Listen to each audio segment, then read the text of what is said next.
AP BJP కొత్త అధ్యక్షుడిగా ఎన్నికైన మాధవ్ రేపు తిరుపతి జిల్లాలో పర్యటిస్తారు. ఆయన పర్యటనకు సంబంధించిన వివరాలను బీజేపీ తిరుపతి జిల్లా అధ్యక్షులు సామంచి శ్రీనివాస్ వివరించారు. ఉదయం జగజీవన్ రామ్ పార్క్కు చేరుకుని వాకర్స్తో ముచ్చటిస్తారు. ఆ తర్వాత శంకరంబాడి సుందరాచార్య విగ్రహానికి నివాళులర్పిస్తారు. లీలామహల్ సర్కిల్ దగ్గర నుంచి కచ్చపి ఆడిటోరియం వరకు పాదయాత్రలో పాల్గొంటారు. పాదయాత్ర తర్వాత ఆడిటోరియం ఆవరణలో పార్టీ నేతలతో సమావేశమవుతారు.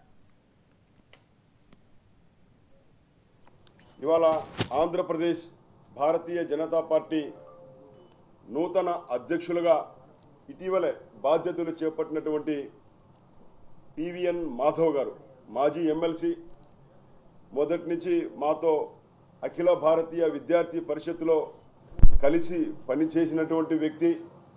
రాష్ట్రీయ స్వయం సేవక్ సంఘ్ యొక్క మూల సిద్ధాంతాలు మొదటి నుంచి కూడా ఒక స్వయం సేవక్గా క్రమశిక్షణ కలిగినటువంటి నాయకుడిగా రాష్ట్ర వ్యాప్తంగా పరిచయాలు ఉన్న పార్టీ కార్యక్రమాల్లో చురుగ్గా పనిచేస్తున్నటువంటి అనుభవం కలిగినటువంటి వ్యక్తి పివిఎన్ మాధవ్ గారు. మరి రాష్ట్ర అధ్యక్షుని మార్పు రివాజుగా జరిగేది అనుకోవచ్చు. అయితే ఆంధ్రప్రదేశ్లో ప్రస్తుతం ఉన్నటువంటి పరిస్థితుల్లో ఒక ప్రత్యేకమైనటువంటి దృష్టితోటి మాధవ్ గారి యొక్క ఎంపిక జరిగిందనే విషయాన్ని మీ ముందు చెప్పే ప్రయత్నం చేస్తున్నా.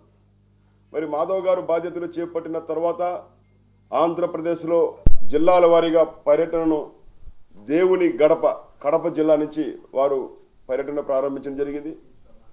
ఆ రకంగా రాయలసీమలో ఉన్నటువంటి జిల్లాలన్నీ కూడా పూర్తి చేసుకుని మొదటి విడత వెంటనే ప్రధానమంత్రి నరేంద్ర మోడీ గారి యొక్క అపాయింట్మెంటు రావడము, వారిని కలిసి ఆంధ్రప్రదేశ్లో రానున్నటువంటి కాలంలో ప్రస్తుతం ఉన్నటువంటి పరిస్థితుల్లో భారతీయ జనతా పార్టీని విస్తరించడం,